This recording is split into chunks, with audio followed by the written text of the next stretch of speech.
नमस्कार दोस्तों, स्वागत है आप सभी का हमारे YouTube चैनल आर के योजना पर।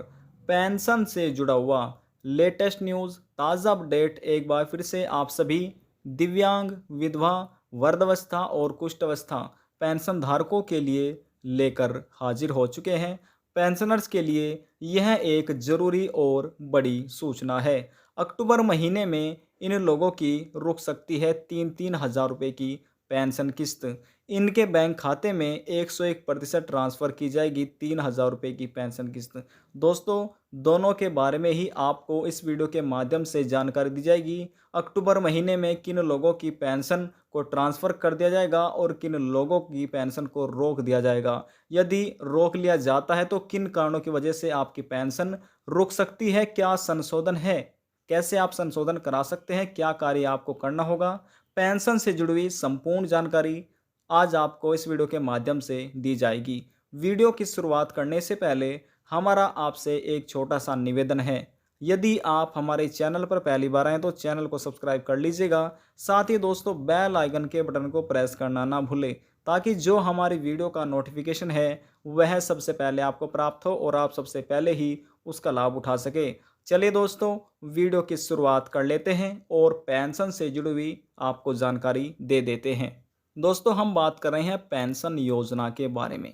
आप किसी भी राज्य के पेंशन धारक हो सकते हैं। हरियाणा, पंजाब, गुजरात, महाराष्ट्र, कर्नाटका। आपकी जो भी पेंशन आपको दी जाती है, पहले वह राज्य प्लस प्रधानमंत्री नरेंद्र मोदी की जो केंद्र सरकार है, दोनों को मिलाकर ही जो पेंशन दी जाती है। मान लीजिए आपके राज्य में 3,000 रुपये, 2,500 रुपये दिए जाते हैं, तो उसमें दोस्तों कुछ अंशदान केंद्र सरकार का होता है और कुछ अंशदान राज्य सरकार का होता है। दोनों को मिलाकर ही आपको ये पेंशन किस्तें बैंक खाते में आपके ट्रांसफ़र की जाती है। पेंशन से जुड़ा हुआ एक ताज़ा अपडेट और ज़रूरी सूचना से जुड़ा हुआ एक बड़ा अपडेट दिव्यांग, विधवा, वृद्धावस्था, माफ़ कीजिएगा दोस्तों, कुष्ठ अवस्था पेंशन धारकों के लिए है, जो कि सरकार से पेंशन का लाभ ले रहे हैं, उनके लिए है। सरकार ने पेंशन का ई-केवाईसी सभी पेंशन धारकों के लिए कराना अनिवार्य किया हुआ है। ये तो दोस्तों आप भली भांति ही जानते होंगे। दोस्तों, यदि आप सोच रहे हैं हम अगले साल करा लेंगे, तो दोस्तों आपको कराना ही होगा। हो सकता है दोस्तों अगले साल तक आपकी पेंशन बंद भी कर दी जाए, इसलिए आपको जल्द से जल्द यह कार्य पूरा करा लेना होगा। यदि आप नहीं करा पाएंगे तो जो आपकी पेंशन है वह पेंडिंग में ही अटकी रहेगी। यह कार्य सभी पेंशन धारकों को करा लेना है। मीडिया रिपोर्ट से मिली जानकारी के अनुसार बताया जा रहा है कि अक्टूबर महीने में केवल इन पेंशन धारकों को ही पेंशन दी जा सकती है। उनके बैंक खाते में यह लाभ पेंशन का ट्रांसफ़र किया जा सकता है। समाज कल्याण अधिकारियों द्वारा यदि जांच के दौरान आपकी पेंशन एप्लीकेशन फॉर्म में देखने पर आपके नाम में स्पेलिंग्स में मात्राओं में आप महिला है या पुरुष है, आप किस कैटेगरी में आते हैं, कोई गलतियां पाई जाती है, या आपके बैंक विवरण में, आपका एफएससी कोड में, अकाउंट नंबर में, आपका जो ब्रांच कौन सी है, यदि उसमें कोई गलतियां पाई जाती है, तो दोस्तों इन गलतियों की वजह से जो आपकी पेंशन है वह रोक ली जाएगी, आपके बैंक खाते में ट्रांसफ़र नहीं की जाएगी। दोस्तों आप खुद ही समझिए, यदि आपका अकाउंट नंबर ही गलत हो जाता है तो आपके अकाउंट नंबर गलत होने की वजह से आपके बैंक खाते में पेंशन कैसे ट्रांसफ़र की जाएगी।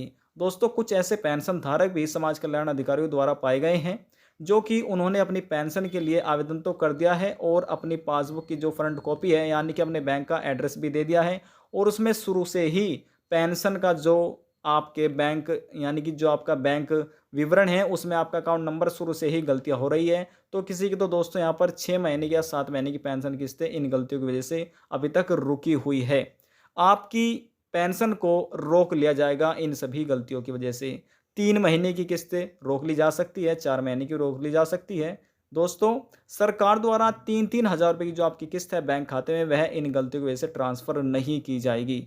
जिस पेंशन धारक के आवेदन फार्म में कोई भी गलतियां पाई जाती है या उन्होंने अपना ई-केवाईसी कार्य पूरा नहीं किया है, तो उनका नाम पोर्टल से हटा दिया जाएगा। लाखों के दोस्तों लाखों से ज़्यादा ऐसे पेंशन धारक पाए गए हैं जिनका नाम यहाँ आप समझ सकते हैं पेंशन पोर्टल से हटा दिया गया है, जिनके आवेदन फार्म में कुछ ना कुछ गलतियाँ हो रही थी, तो उनका नाम पेंशन पोर्टल से हटा दिया गया है। अब उनको पेंशन का लाभ नहीं दिया जाएगा।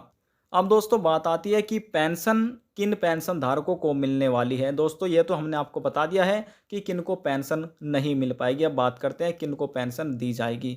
यहाँ पर आप देख सकते हैं इन पेंशन धारकों को 101% दी जाएगी पेंशन का लाभ। कौन से पेंशन धारक है जान लीजिए। जिन पेंशन धारक ने अपनी पेंशन का ई-केवाईसी का कार्य पूरा करा लिया है, जिसका बैंक खाता काफ़ी ज़्यादा समय पुराना था, उन्होंने अपना बैंक सत्यापन भी करा लिया है और इसी के साथ यदि किसी पेंशन एप्लीकेशन फॉर्म में दोस्तों यदि किसी जो पेंशन धारक है उसके पेंशन एप्लीकेशन फॉर्म में आवेदन फॉर्म में कोई गलतियां हो रही थी, उन्होंने सुधार करा लिया है, सभी गलतियां ठीक करा ली है। उसके बाद समाज कल्याण विभाग के अधिकारियों द्वारा जांच के दौरान कोई भी गलतियां आपके आवेदन फॉर्म में नहीं पाई जाती तो आपके बैंक खाते में सरकार द्वारा 101% 3,000 रुपये पेंशन किस्त आपके बैंक खाते में ट्रांसफ़र कर दी जाएगी। ये लाभ आपको दे दिया जाएगा। अब दोस्तों काफ़ी ज़्यादा पेंशन धारक ऐसे हैं जिनके मन में सवाल चल रहे होंगे, उठ रहे होंगे।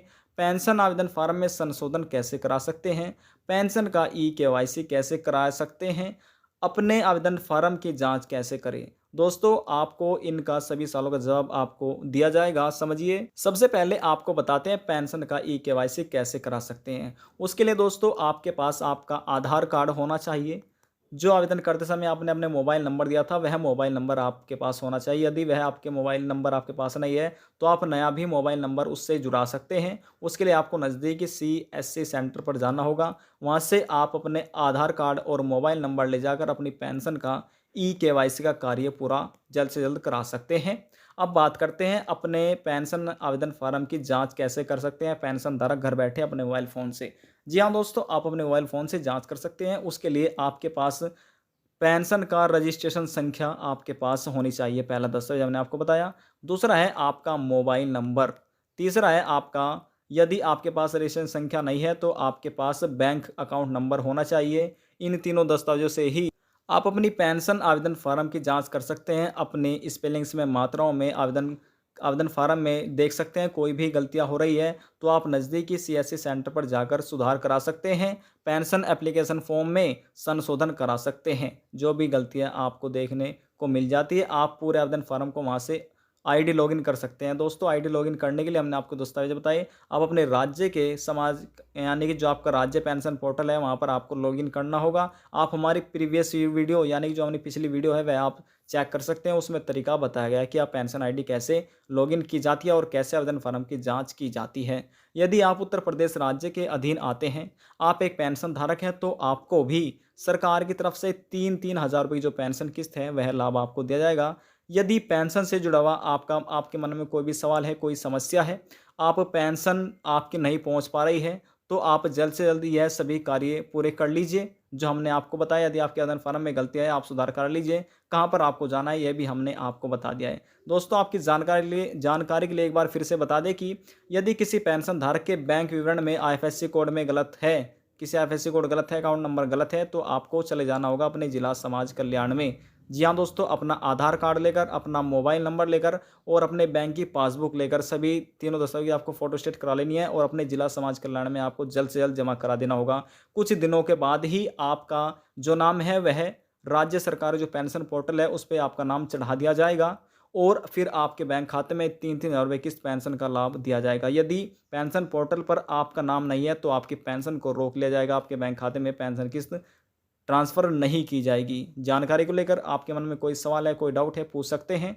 नीचे कमेंट बॉक्स में जाकर आप पूछ सकते हैं, सभी सवालों का जवाब आपको दे दिया जाएगा। और यदि आपको हमारी दी हुई जानकारी थोड़ी सी पसंद आई तो वीडियो को जरूर लाइक कर दीजिएगा। आपके एक लाइक से हमें बहुत ज़्यादा मोटिवेट मिलता है। लास्ट में निवेदन यही करेंगे, चैनल को सब्सक्राइब और साथ ही बेल आइकन के बटन को प्रेस करना ना भूलें। अब हम आपसे मिलते हैं नेक्स्ट वीडियो में एक और नई जानकारी के साथ। जब तक के लिए जय हिंद, जय भारत।